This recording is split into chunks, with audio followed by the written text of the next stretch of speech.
আসসালামু আলাইকুম। আশা করি যে যেখান থেকে প্রোগ্রামটা দেখছেন সবাইকে আন্তরিক ধন্যবাদ এবং শুভেচ্ছা জানাচ্ছি। বাংলাদেশের প্রেক্ষাপটে যেটা আমাদের খামারি ভাইদের যেটা সমস্যা হয় সেটা হচ্ছে যে আমরা সবাই যেটা করি সেটা হলো যে কোম্পানির ফার্মের বা কোম্পানি ফিডের উপর আমরা নির্ভরশীল হই। তো পরবর্তীতে যেহেতু গরুর খাবার যেটা আজকে আমরা যেটা তৈরি করছি গাভীর খাবার তৈরি করতেছি, তো কোম্পানির উপরে যখন আপনি ডিপেন্ডেন্ট হবেন কোনো খাবার যে কোনো বিষয়ে, যেটা হবে সেটা হলো যে একটা সময় হয়তোবা আপনার খামার যখন লসে যাবে তখন আর আপনি কোনোভাবেই খাবার কুলায় এত দাম দিয়ে আর কিন্তু সম্ভব হবে না, দিয়ে দেন। তো তখন কি হবে, একটা পর্যায়ে বাধ্য হয়ে কিন্তু আপনি কি করবেন, আপনার খামারটা বন্ধ করে দিবেন। আর খামারিরা কখনোই লাভে যাবে না যখন কোম্পানির খাবার যদি আপনি ফিড কিনে খাওয়ায়া সেই গাভীকে খাওয়ায় সেইটা দুধ বিক্রি করে আপনি মনে করুন অনেক বেশি দুধ, না, কখনোই সেটা সম্ভব না। তো যেটা করতে হবে সেটা হলো যে আপনার খাবার, আপনার খামারের খাবারটা আপনাদের নিজেকেই তৈরি করতে হবে। এটা খুব সহজ, খুব কঠিন কাজ না। শুধু প্রোডাক্টগুলো চিনতে হবে, কোন কোন প্রোডাক্টগুলো কিভাবে ব্যবহার করবেন এগুলা চিনতে হবে। যদি এবং ভুসি 19 কেজি দাও মানে দাও, এই তো এই বিষয়গুলা আপনাদের জানতে হবে। যদি এই বিষয়গুলো আপনারা জানতে পারেন তাহলে নিজে নিজে খাবার দেখেন, আমরা প্রত্যেকটা খাবারে কিন্তু লেয়ার আছে, প্রত্যেকটা খাবারের হিসাব আছে, যেখানে প্রোটিন থাকবে 18 থেকে 20% বা 22%। আমরা গাভীর খাবারে যেটা করি সেটা হলো 22% পর্যন্ত আমরা প্রোটিন দিয়ে রাখি, যাতে আমাদের গাভীগুলো প্রোটিনের দিক দিয়ে কোনো অভাব যেন না হয়। আর এইখানে যে খাবারটা তৈরি করতে হয়, খাবারে কয়েকটা জিনিস আপনারা খেয়াল রাখবেন। প্রথম হলো যে গাভীর প্রোটিনটা খেয়াল রাখবেন, কার্বোহাইড্রেটটা খেয়াল রাখবেন এবং ফাইবারটা খেয়াল রাখবেন। ফাইবারটা খুব একটা বেশি খেয়াল না করলেও চলবে গাভীর ক্ষেত্রে, ষাঁড়ের ক্ষেত্রে আপনারা ফাইবার খেয়াল রাখবেন। যেটা করুন প্রোটিনটা যেন কোনোভাবেই আপনার 18-র নিচে যেন না যায়, এটা আপনারা খেয়াল করবেন। দেখেন আমরা কিন্তু প্রত্যেকটা স্তরে স্তরে দেখেন, আমার কিছু র্যাপশিটও আছে, এটা ডাইরেক্ট ব্যবহার করছি। র্যাপশিটগুলো দেখেন তো এখানে ক্যামেরায়, ব্রান্ড না, আমাদের ওখানে ইয়া যাবে, ওই যে কি যেন সিল্কি যাবে। তো প্রত্যেকটা খাবারই কিন্তু আস্তরে আস্তরে আমরা দিচ্ছি এবং আমাদের মাথায় আছে যে এখানে আমরা কতটুক খাবার দিচ্ছি।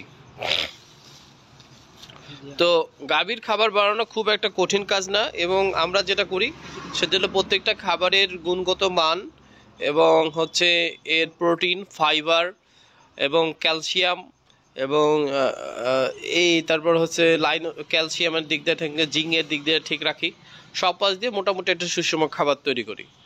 তো এই খাবারটা তৈরি করতে গেলে হয়তোবা যেটা হবে সেটা হলো যে আপনার যেটা হবে সেটা হলো সুষম খাবার তৈরি হবে। সুষম যখন গাভীকে খাবার দিবেন তখন গাভীর কনসেপ্ট থেকে শুরু করে দুধের কোয়ালিটি থেকে শুরু করি সব কিছুই ঠিক থাকবে, কোনোদিন ডিস্টার্ব হবে না।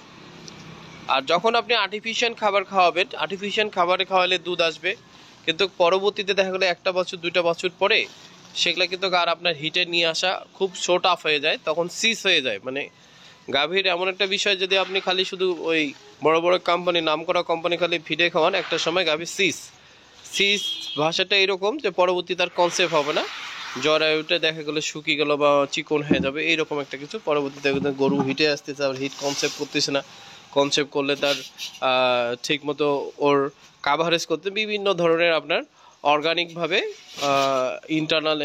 ইন্টারনাল ব্যাপারগুলো আপনার ফেস করতে হয়। তো আপনি যখন আপনার খামারে নিজে খাবারটা তৈরি করা শিখবেন তখন কিন্তু আপনার খামারে কোনো দিন বন্ধ হবে না, এবং আপনার খাবারের মিনিমাইজ কস্টিংটা আপনি নিজেই করতে পারবেন। তো এই কারণে আপনারা সবাই খাবার বানা শেখেন। আর যদি কারো কোনো ভাইয়ের যদি মনে করেন যে খাবারের উপাদানগুলো যদি আমার কাছ থেকে মনে করেন নিতে চান, আপনারা নিতে পারেন, কোনো সমস্যা নেই। আপনারা যোগাযোগ করলে আমরা দিয়ে দিই গোটা বাংলাদেশে আপনার রেডি খাবার। যে খাবারটা আমরা আমাদের খামারের জন্য তৈরি করতেছি সেম খাবারটাই আপনি আপনার মতো। এখন বড় বড় কোম্পানিগুলো আসি আপনাকে যেটা বলতে হবে, ভাই যেভাবে তৈরি হচ্ছে একদম খুব বাজে কোয়ালিটি, ভালো বাজে জায়গায়, এটা খাওয়াইলে গরুর আসলে হবে। ভাই গরু মাটি থেকে ঘাস খায়, আপনি যদি মাটি থেকে খান তাহলে মাটির মধ্যে না, গরু আপনার টাইসের মধ্যে ঘাস আবাদ করে খাওয়াইতে হবে। একটা জিনিস মাথায় রাখবেন, তাহলে গরু মাটির মধ্যে যে ঘাস খায় সে মাটির মধ্যে কত জীবাণু করছে, গরু আল্লাহ তাআলা ওইভাবেই তৈরি করছে, ডাইজেস্ট ক্ষমতা তাকে ওইভাবেই তৈরি করছে।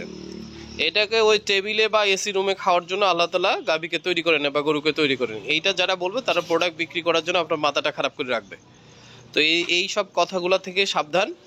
আপনি আপনার খাবারকে, আমরা আনাড়ি চাষি হোক আর যে হোক, আমরা ওই ল্যাবে কোনো গরু টেস্ট করি না বা ওই ধরনের আমাদের গরু আমাদের কাছে নেই, এসি রুম থাকবে, এই থাকবে এরকম নাই।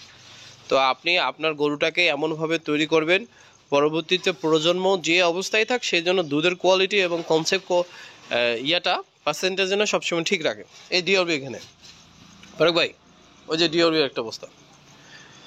তো কনসেপ্ট কোয়ালিটিটা সবসময় যেন, কনসেপ্ট পার্সেন্টেজটা সব সময় যেন ঠিক থাকে, এইটা আপনারা মাথায় রাখবেন। তো সব মিলাই ইনশাল্লাহ আমাদের যে গাভীর গোটা বাংলাদেশে আমরা ডেলিভারি যে গাভীর যে খাবারের উপাদানগুলো আমাদের কাছে মোটামুটি পাবেন, কিন্তু সময় করে দিবেন, তাইলে আমরা আপনাদের দিতে পারবো।